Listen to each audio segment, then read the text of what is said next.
Ladies and gents, welcome. My name's Justin Hast. I'm a watch writer, photographer, and primarily a watch lover. Today, I've been invited to Bonhams here in London to discuss a number of pieces by the head of the department, Jonathan Darracott. He hasn't yet shown me the watches, so it's going to be a surprise for me, as it is for you. Let's get into it. Jonathan. Good to see you. Lovely to see you. Thank you so much, as always. A real pleasure to be back. I thought we had some watches to discuss. We do, and here they are. We do! Right, here we are, folks.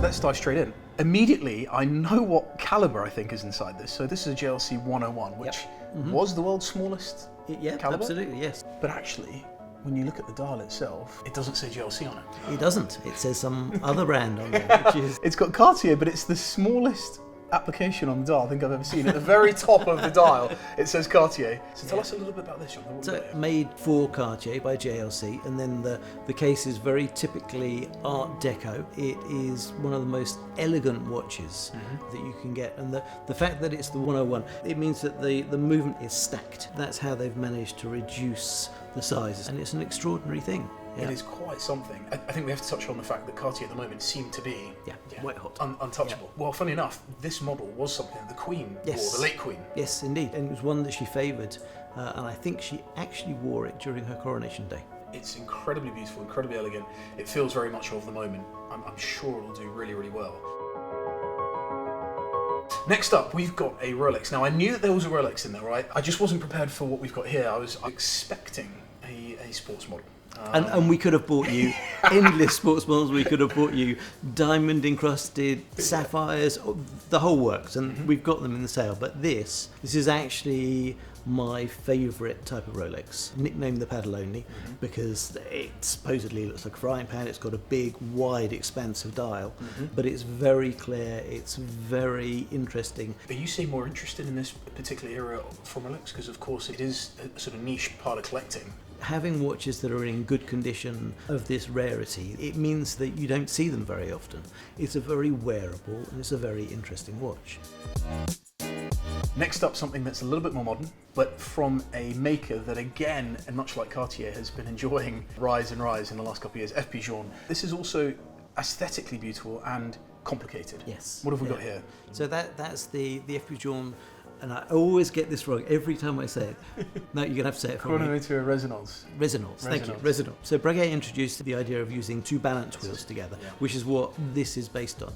And what I particularly love about it is the symmetry within the movement and the symmetry within the dial. It's aesthetically pleasing as well as being actually horologically quite a complicated piece. And the very basic premise is that these two movements alongside each other will effectively regulate one another for increased accuracy. This is a 40mm platinum case as well, so you've got some real heft on the wrist. Yeah. Really beautiful. And the thing about Journe is, until you actually handle the watches, you don't fully appreciate just how incredible the build quality is. And they are artisan pieces. The whole ethos about it is made from a watchmaker's perspective. I mean, Mr. Journe was a watchmaker. He came through the restoring side of things, so he really understands what makes things interesting. And finally, Jonathan, we have a Hoya. Oh, there we go. There is an F1 link there. There is most definitely an F1 link there. Wow.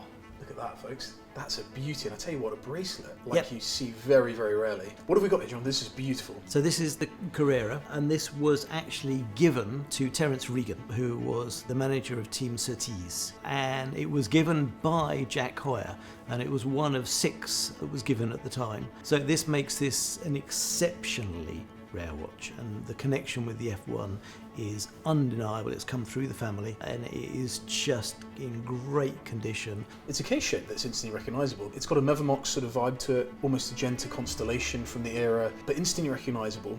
Very, very 70s beautiful. tonneau shape. Yeah, absolutely. Stunning. Yeah. And then of course the contrasting subdials, which you can see from across the room. There is. If you needed to. Yeah. Jonathan, thank you very much. We have got a little bit of everything there. So lovely to see you as always. And you. Guys, thank you very much as always for joining us, and all the best for the auction.